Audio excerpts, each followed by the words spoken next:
So we are on the last lap of the show, and it's Home that stretch. time, when we just relax a bit and have some fun. After your cocoa or cocoa. Okay.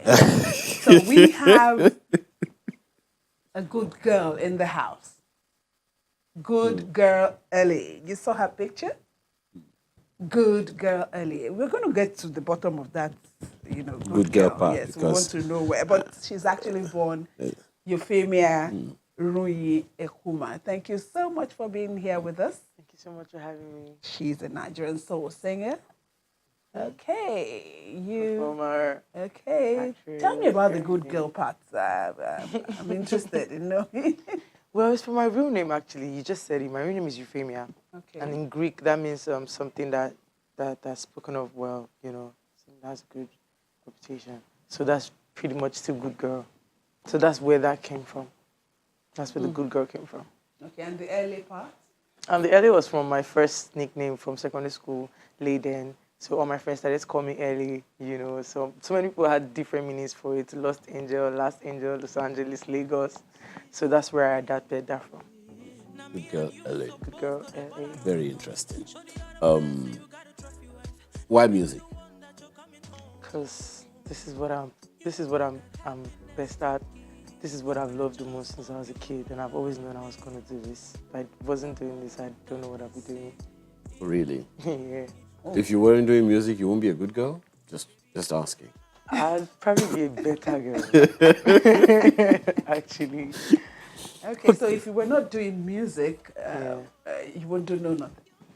I'd probably be into fashion and cosmetology, or hospitality, or maybe medicine. Because I have a thing for helping people, for healing people, or literally. And I do that now with my music, so I'm still doing that. So Is that in any way indicative of what you studied in school? Yes, I actually was in the Department of Nursing in Calabar, University of Calabar. Nursing. Medical surgery. Very interesting. So she's I now know, right? nursing people with her music. Yeah, so now I'm healing with my music. Okay, you started music professionally in 2018, you said. Yes. Before then, what were you really into, and why wait till 2018, if I can put it that way? Before then, I was just a normal, young Nigerian child, still in school, but with a passion buried very deep in our heart. So it was just the perfect time, it was just the right time. I had always wanted to do it, but everything was pushing me away from me, but I knew that I wanted to do it. So that particular time, I just decided I'm not going to wait for a big label to come find me. I'm not going to wait for when everything is perfect. I'm going to start where I am. I'm going to use what I have. I'm going to make these songs, find a way to pay for them and upload them. Like when I dropped my first song in 2018, I did it from a cyber cafe myself, just, and I started sharing it on WhatsApp, Facebook, just feeling like someone will see it, someone will like it, on Twitter too, and that's how I got to this point. And what so far between then and the subsequent one, what's been the response? Amazing. I mean, now I walk into places and people are like, "Hi, good girlie," and I'm like, "Oh, they know me. Okay, it's for real." Yeah. So my dad called me the other time. He said, "Yeah, they said they saw you that on TV. You're moving the name of the community forward." I was like, "Okay, you wouldn't want me to do music before." Yeah, because I was actually going to ask about daddy here and mommy. Sometimes what stalls, creativity, what stalls vision, what stalls progress in the lives of some other people is that parental rejection of their vision or their ideologies. What was it for you? Same thing. Same thing, now. Because my dad was like, "You're a smart kid. I want you to go to the best schools. I want you to do the course. I want you to, have a scholarship, go to Nigeria and everything." And then I got into school on first list. It was like, "Hey, you're smart. Why do you want to waste all of this? Why do you want to waste all of this?" So it was just like, he just had to, because it was what I really loved. Even though he really had a problem with it, it was really, at one point I had to stay away from home for a bit just so I could focus on it, because he was really, But even when I came back, I still did Music School of Nigeria again. So at that point, he was really just like, "Okay, she really wants to do this. you know, and he just had to. What was his issue with it?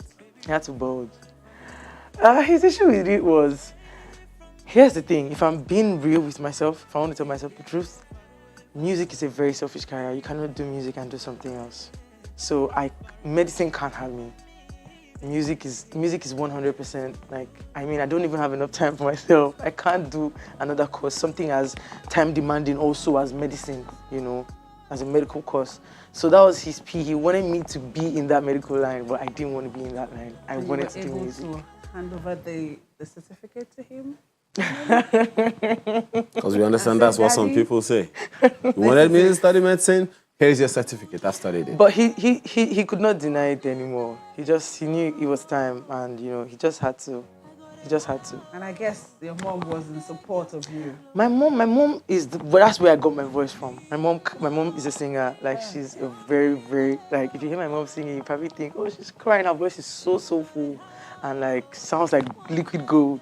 So that's where I got it from. So my mom understood, because she didn't have this chance that I have now to be able to do this. You know, she wasn't as stubborn as I was. You know, so most of the time when I sing, I feel like I'm doing it for me and for her, because she couldn't do it. And why so soul she and understands. Hip hop, you know. Like I said, I got it from my mom. So when I sing, you hear that soul, you hear that emotion. So I got that from my mom, and then I also still listen to a lot of pop music growing up. That's why my music is like a mix. It's still very pop, it's still very boppy, it's still very young, but at the same time, you can hear that I'm an old soul. You can hear that part, that strong emotion, because I got that from my mom. Now, when one listens to you talk as you're talking now, and they listen to the song that's been sung, that it doesn't seem there is a marriage Really? of the two. The tone of my voice or how I talk? Well, your voice talking is deeper than the singing. Yeah. Is that deliberate? I've always had a husky voice, like, since I could remember. So why don't you sing with a husky voice? Just ask. Because here's the thing. I don't like to limit how I make music. When I get in the studio, when I sing, I don't like to. I don't say this is how it has to sound. This is how it has to be. I have a very unique and versatile voice. I could go very high, and I could go, It's still me. So maybe on that song you heard me do, but it's still very much me. And there are songs where people are like, wait, is there someone else on the song? Because there's the low and there's the high. But that's the beauty of me. That's what makes me me. Yeah. Well, we'll come to that maybe today, maybe some other time in the future. But what's the message that Goodgirl LA as a brand represents or seeks to represent? I think one of the things that I stand for the most is the African girl. You know, the fact that I was able to go against all the odds and still make my dreams happen. I feel like that's a testimony, and that's something that I want to be an inspiration for every African girl out there, because most of the time we're told no. We're told, why are you so ambitious? You know, why do you want to look like this? You need to look like this, you need to be like this, you need to be a good girl. But I feel like my story, my life as a whole, you know, what I'm about is just selling that dream of the African girl, that we actually have dreams. We want to do so much. Like, let us do so much. We're capable of so much. We're focused. Like, it's not what you think. Okay, talking about looks, we'll come back and talk about this, your look. I'm suspecting somebody is a tomboy. We'll be back in a moment. Just stay with us.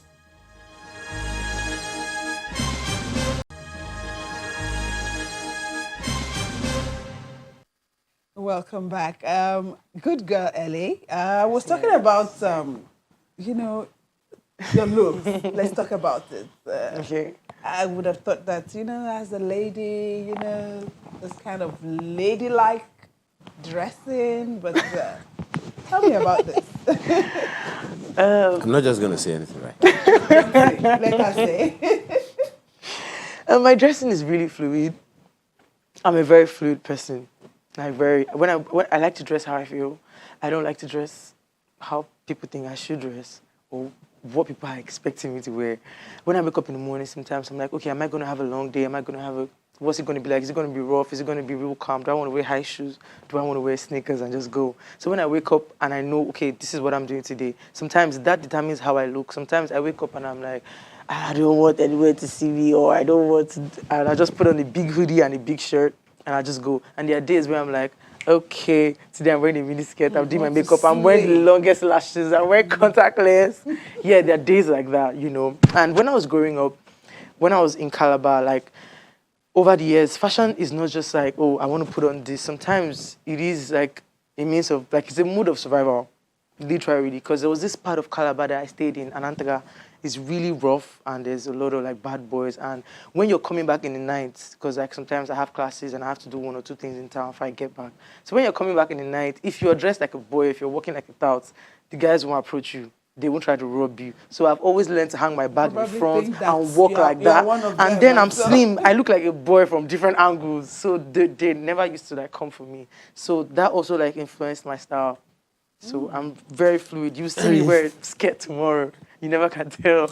That's very interesting. As I said, I'm not going to say anything about that one. But let's not that I don't have anything to say, so don't just.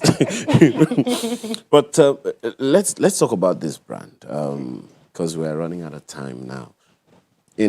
What's your plan to take Goodgirl LA farther, and how far is the plan? I can see that you have some influences in some foreign artists, Michael Jackson, Britney Spears, and all of them, and you're looking to do some collaborations with a few Nigerian artists and all of that. But what do you want this Goodgirl LA African girl to represent?